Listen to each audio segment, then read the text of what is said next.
Jeff Foxworthy once said, "Many men do not know what their wives want for Valentine's Day, but I know exactly what my wife wants. She wants me to take down the Christmas tree." I was thinking about that about a week ago. Many of you may not know our Minister of Pastoral Care, Pam Johnson, was away for the month of January, and I was in her office the last week of January, and I noticed a disassembled artificial Christmas tree on the floor of her office that somebody had set there, and I thought, I know what Pam wants for Valentine's Day. So I removed the tree from the office, but I wanted not only to do it, I wanted credit for it. So I told Pam what I had done, and she gave me a great rationalization for why I didn't have to do it. She said, well, maybe you could just look at that disassembled tree as a meditation on Howard Thurman's words about Christmas.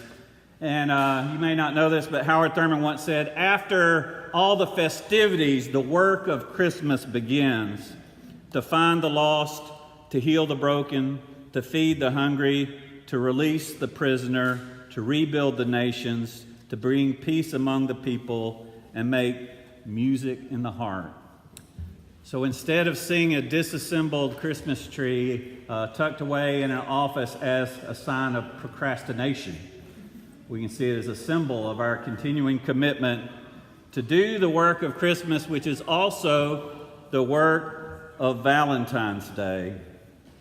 I know this week one of our members, Beauvais Lines, was very active in responding to a white supremacist group that had put graffiti on the rock at UT, and he and others, the Campus Ministry Council, organized this wonderful event on Friday.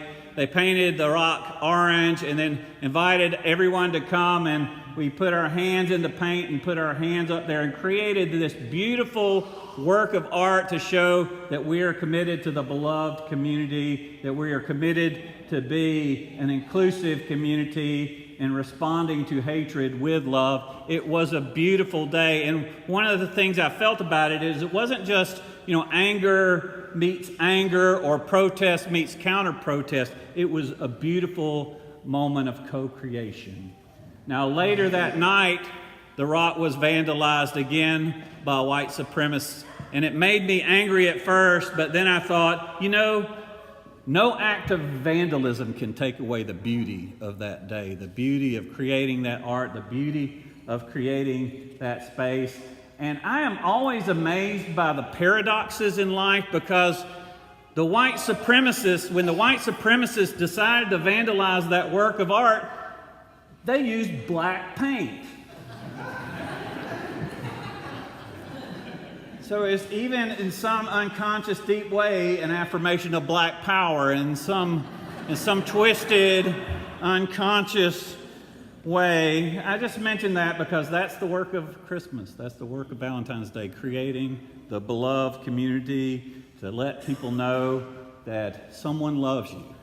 There may be hate groups out there, but somebody loves you. Where there is hatred, may we bring love. Where there is loneliness, may we bring friendship. Where there is despair, may we bring hope.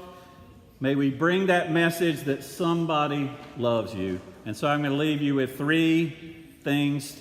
I'm going to remind you of the three things that you can take away here. I want to remind you, somebody loves you. I also want to remind you that when you love large. The Hindus have an expression: if you're going to swim in the ocean. And if you're going to climb a mountain, climb the Himalayas. And if you're going to love large, love big. And the third thing I want to remind you, if you haven't done it already, put up your Christmas tree.